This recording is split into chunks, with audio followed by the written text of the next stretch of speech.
bem? Olá, queridos. Paz do Senhor Jesus esteja em seu coração, em sua vida.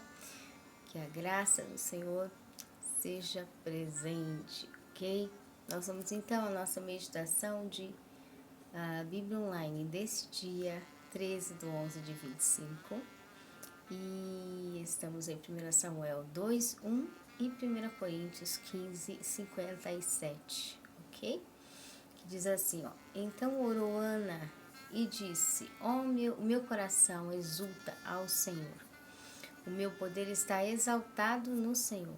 A minha boca se dilatou sobre os meus inimigos, porquanto me alegro na tua salvação. E 1 Coríntios capítulo 15, verso 57, diz assim: Mas graças a Deus que nos dá a vitória por nosso Senhor Jesus Cristo, ok? Em Deus nós sempre temos vitória, não importa aquilo que seja o processo na nossa vida, Deus sempre tem algo específico para o nosso viver, ok? Hoje nós vamos falar um pouquinho a respeito do que é o processo de bênção. Quando é que Deus ordena as bênçãos, ou quando Ele ordena, Ele não só organiza, manda no mundo espiritual que aconteça aquela bênção, mas Ele faz com que nós estejamos organizados, ou seja, planejados para a bênção. Então, quando Deus ordena, Deus está organizando a bênção por meio de nós, que somos o corpo de Cristo, por meio do nosso preparar, do nosso cuidar, do nosso manter, do nosso zelar, do nosso organizar humano. Deus vai trabalhando no que é a ordenação da bênção, organização, planejamento e efetivação também da bênção, ok? Porque o Senhor trabalha por nós também. Muito interessante, quando Ana orou ao Senhor, ela queria um filho e ela não podia ter filho, e ela foi ao templo, orou, chorou a Deus e pediu a Deus que ela queria ter um filho. E quando ela chegou diante de Deus, pedindo ao Senhor a bênção para ela, o profeta falou com ela e disse: pode ir em paz, porque Deus vai atender o seu pedido. Quando o profeta disse isso, ela definiu, né, especificamente no seu espírito, na sua mente, no seu coração, na sua alma, nos seus sentimentos, nas suas emoções, todas definidas, todas sem sofrer mais por causa de Penina, que fazia ela se sentir humilhada, ela se sentir alguém não valorizada, abandonada, desprezada.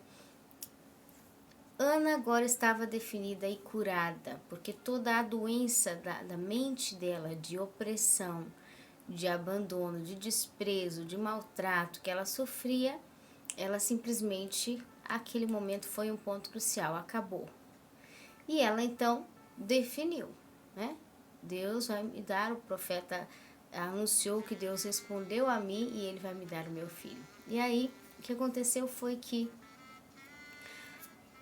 ela recebeu a bênção de Deus e louvou ao Senhor por isso. Ela creu, né, naquilo que Deus tinha dito a ela, e ela então agradeceu a Deus com felicidade no coração dela, pela bênção que Deus havia trazido a ela. E aqui então, nosso versículo de hoje fala sobre partes da canção, do momento do louvor que ela elevou a Deus, né? Levou ao Senhor Deus, por causa da resposta que Deus concedeu para ela. Então ela disse: o meu coração exulta ao Senhor, o meu poder está exaltado no Senhor Deus, a minha alegria é o Senhor Deus, todo o meu coração é Deus na minha vida, eu amo as coisas de Deus e tudo que há em mim está exaltado diante de Deus. A minha boca se dilatou sobre os meus inimigos, porquanto me alegro na tua salvação. E aqui está um segredo muito interessante, porque ela disse: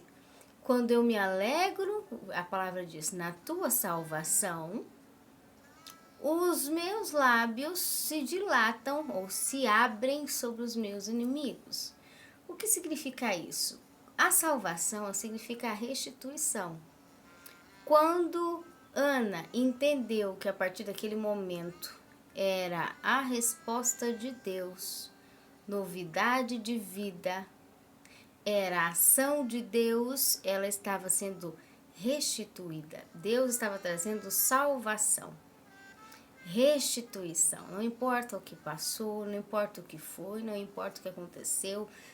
Agora era o momento, o dia, o segundo da restituição. E a partir da restituição de Deus, diz aqui, Ana se alegra nessa restituição. E quando ela se alegra na restituição, os inimigos dela, ela recebe de Deus palavras de Deus sobre as causas adversas, desafiadoras, inimigas.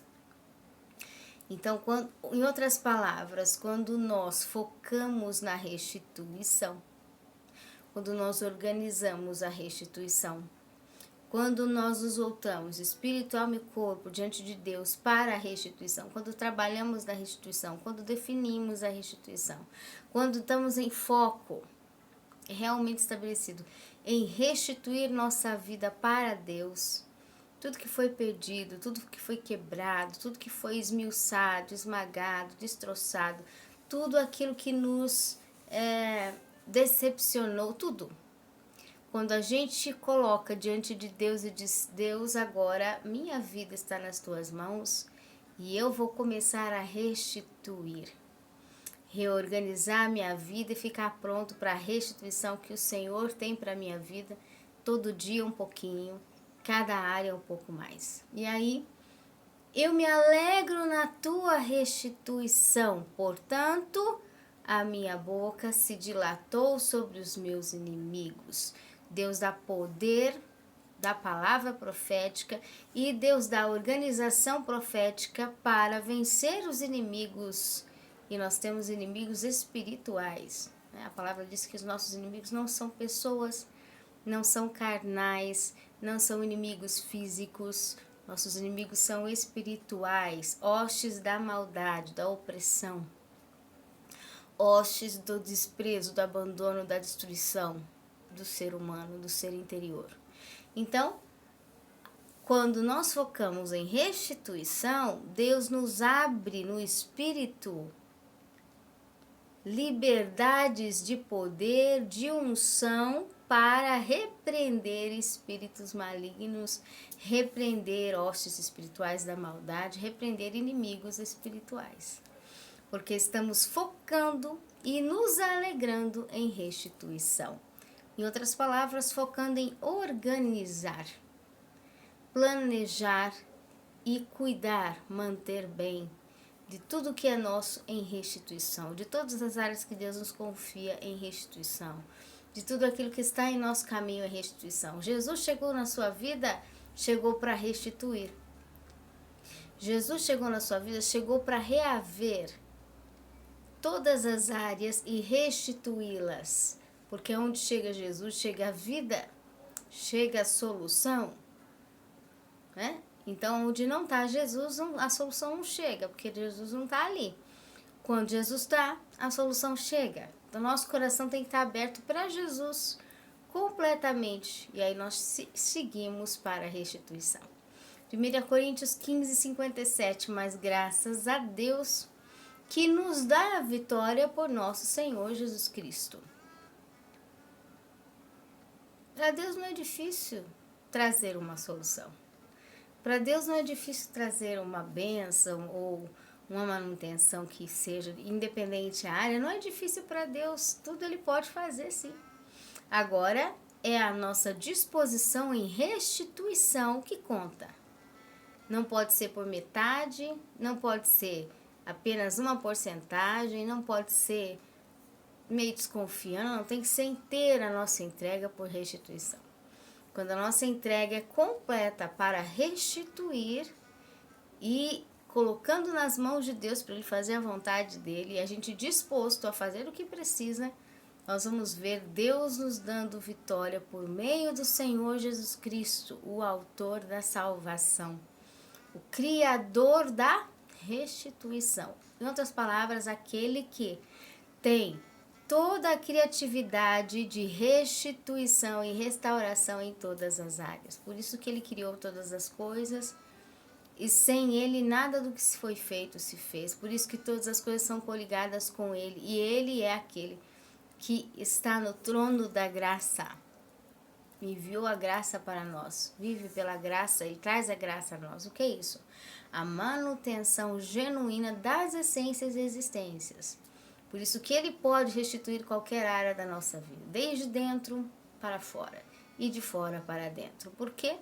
Porque ele cuida e mantém todas as coisas. E por isso, nós podemos agradecer a Deus por todo o seu trabalhar, ok? Este então foi nossa meditação de hoje sobre a medida, né, a nossa prontidão para a restituição do Senhor em vitória. Que o Espírito Santo de Deus fale melhor aos nossos corações. Um forte abraço e até mais.